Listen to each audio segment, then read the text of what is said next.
আপনারা দেখছেন জেলা বার্তা। আপনাদের সঙ্গে আমি শান্তিপ্রিয়া। কৃষক বন্ধু প্রকল্পে রাজনগরী ঢাকা গ্রামে ৬৪ জন আদিবাসীকে পরিষেবা প্রদান করা হলো।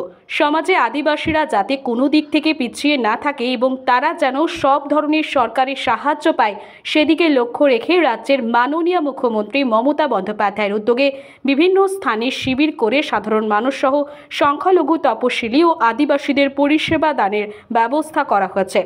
সাধারণত সংকোচ এবং বিভিন্ন কারণবশত আদিবাসীরা বিভিন্ন সময় সরকারি পরিষেবা গ্রহণ করতে পারে না। সেই কথা ভেবেই রাজনগর ব্লক কৃষি দপ্তরের তরফে রাজনগর ব্লকের ঢাকা আদিবাসী গ্রামে গিয়ে তাদের সরকারি পরিষেবা প্রদানের ব্যবস্থা করা হলো। কয়েকদিন আগে এই গ্রামে শিবির করে তাদের কাছ থেকে আবেদনপত্র জমা নেওয়া হয়েছিল। আজ সেই ৬৪ জন আদিবাসীকে কৃষক বন্ধু প্রকল্পের পরিষেবা প্রদান করা হলো।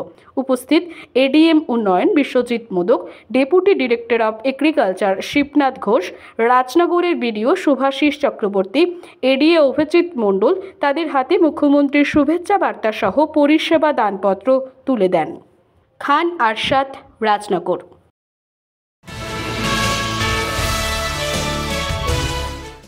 17 লিটার অবৈধ মদ সহ এক ব্যক্তিকে গ্রেপ্তার করল রাজনগর থানার পুলিশ। পুলিশ সূত্রে জানা গিয়েছে, রাজনগর থানার অন্তর্গত গাংমুড়ি জয়পুর এলাকায় রাজনগর থানার পুলিশ টহলদারি এক ব্যক্তিকে অবৈধ মদ সহ হাতে নাতে ধরে ফেলে। ওই ব্যক্তি ঝাড়খণ্ড দিক থেকে জ্যারিকেন ভর্তি প্রায় 17 লিটার অবৈধ মদ রাজনগর এলাকায় বিক্রির উদ্দেশ্যে আসছিল। রাজনগর থানার পুলিশ অবৈধ মদ বাজেয়াপ্ত করে এবং ওই ব্যক্তিকে গ্রেপ্তার করে সিউড়ি আদালতে পেশ করে। খান আরশাদের রিপোর্ট, ভয় টিভি, রাজনগর।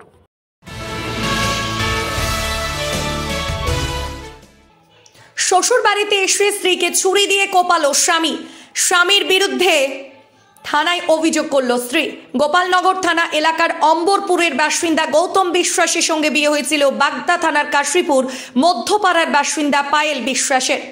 বাপের বাড়ি থেকে টাকা আনতে চাপ দিয়ে প্রায় স্ত্রীকে মারধর করত স্বামী গৌতম।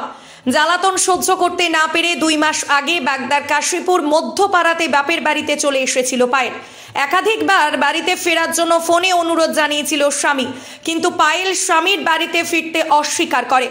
অভিযোগ, গত 6 ফেব্রুয়ারি মধ্যরাতে পায়েলের বাপের বাড়িতে এসে রান্নাঘরের পিছন দিয়ে সিঁধ কেটে ঘরে ঢোকে জামাই গৌতম।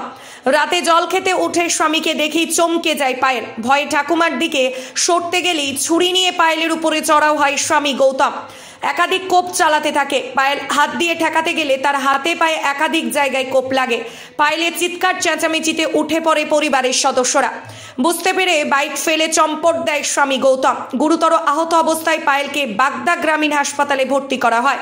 বর্তমানে তার শারীরিক অবস্থায় স্থিতিশীল। পরবর্তীতে 7 তারিখে পায়েল বাগদা থানায় লিখিত অভিযোগ দায়ের করেন গৌতম সহ তার পরিবারের 4 সদস্যের বিরুদ্ধে। লিখিত অভিযোগ পেয়েও অভিযুক্তদের খোঁজে তল্লাশি শুরু করেছে বাগদা থানার পুলিশ। উঠে গেছে, তারপরে চিল্লা মিলি করেছে, তারপরে আমরা উঠে আসতে আসতে এখান থেকে বেরিয়ে গেছে, ধরতে পারিনি। এইখান থেকে দরজা খুলে দেখো পেয়েছে চিড়া, এখানে যে সব ফুটো এখানে এটা মাটি খুঁজে তারপরে ভিতরে ঢুকেছে।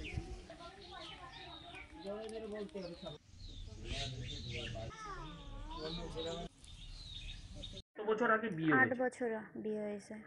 কোথায় বিয়ে হয়েছিল? অম্বলপুরে। কি হয়েছিল এদিন? কি হয়েছিল এদিন? হয়েছিল আমার বাবা বাইরে পাঠিয়েছে ওকে 2-3 বার, 3 বার বাইরে পাঠিয়েছে।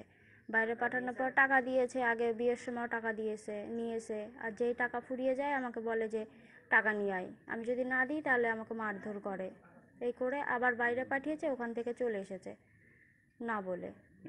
তো সোনা দানা সব দিয়ে দিয়েছে, বন্ধক কি করেছে আমি জানিও না, অত আমারও বলেও না। তা মারধর করে শুধু। আমি চলে এসেছি এইখানে। তারপর বলেছে যে বাপের বাড়ি চলে এসেছে। হ্যাঁ, বাপের বাড়ি চলে এসে এই যে 2 মাস সাথে। ফের উত্তপ্ত বীরভূম। এক পথ দুর্ঘটনাকে কেন্দ্র করে উত্তপ্ত বীরভূমের ময়ূরেশ্বর ছড়িয়েছে চাঞ্চল্য। আর এই পথ দুর্ঘটনার কেন্দ্রস্থল খোদ বীরভূম জেলার ময়ূরেশ্বর থানার অন্তর্গত উৎসপুর। সূত্রের খবরে জানা গিয়েছে, এই দুর্ঘটনাকে কেন্দ্র করে পুলিশের গাড়ি ভাঙচুর করা হয়েছে।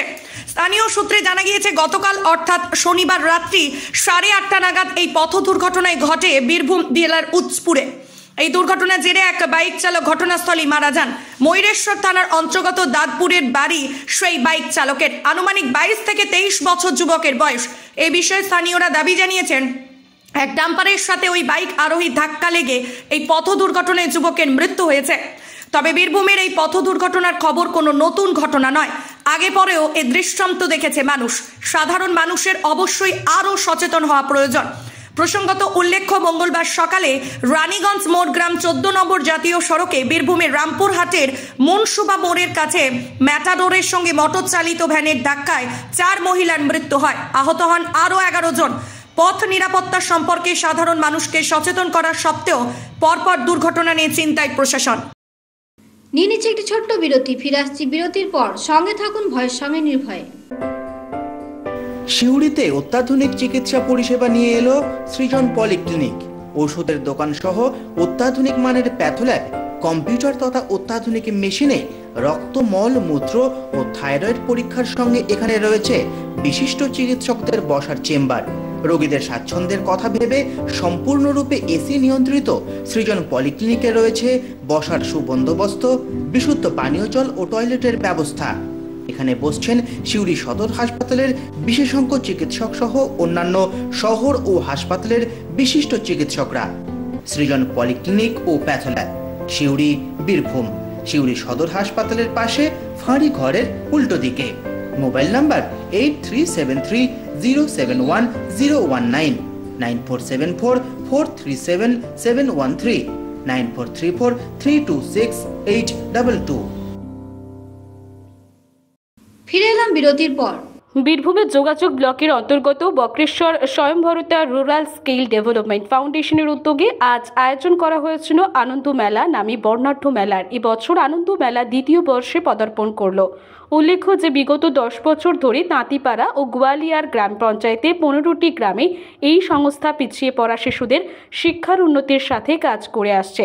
প্রশংসা ও দক্ষতার সাথে আজকের এই আনন্দ মেলাকে কেন্দ্র করে ক্রীড়া প্রতিযোগিতা, সাংস্কৃতিক অনুষ্ঠান, ছোটদের হস্তশিল্প প্রদর্শনী এবং পড়াশোনা ও খেলাধুলায় কৃতীদের হাতে পুরস্কার তুলে দেওয়া হয়। আজকের এই অনুষ্ঠানে বিশেষ অতিথি হিসেবে উপস্থিত ছিলেন গোয়ালিয়ারা গ্রাম পঞ্চায়েত প্রধান গৌতম মণ্ডল, বক্রেশ্বর পুলিশ ফাঁড়ির আধিকারিক সহ স্বয়ংভরতা সংস্থার কর্মকর্তা ও সদস্য এবং বিশিষ্ট ব্যক্তিবর্গ। সভাপতি আজকের এই আনন্দ মেলা মিলন মেলার রূপ দিয়েছিল স্বয়ংভরতা সংস্থা এবং তাদের সাথে যুক্ত শিশুরা এবং যুবক যুবতীরা।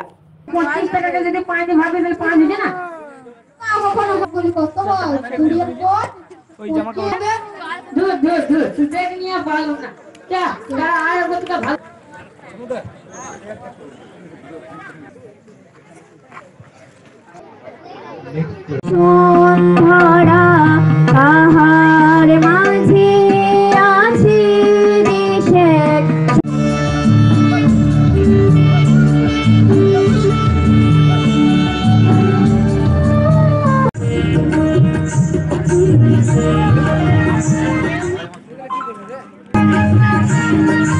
সোমনাথ দের রিপোর্ট, বক্রেশ্বর, বীরভূম। ফের শহরে আগুন। শ্যামপুকুর থানার গালেব স্ট্রিটের খালপাড়ার কাছে রাত 9:45 নাগাদ আগুন লাগে। স্থানীয় সূত্রের খবর, এটি একটি লোহা, কাগজপত্র, প্লাস্টিক দোকান ছিল। এই ঝুপড়িতে আজ হঠাৎই আগুন দেখতে পান স্থানীয়রা। তৎক্ষণাৎ খবর দেন দমকলে। ফলে প্রথমে দমকলের 2টি ইঞ্জিন আসে, আরও 3টি ইঞ্জিন আসে। যেহেতু প্লাস্টিক দ্রব্য ছিল, তাই নিয়ন্ত্রণে আনতে বেগ পেতে হয় দমকল কর্মীদের।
এই আগুনটা কখন লেগেছিল?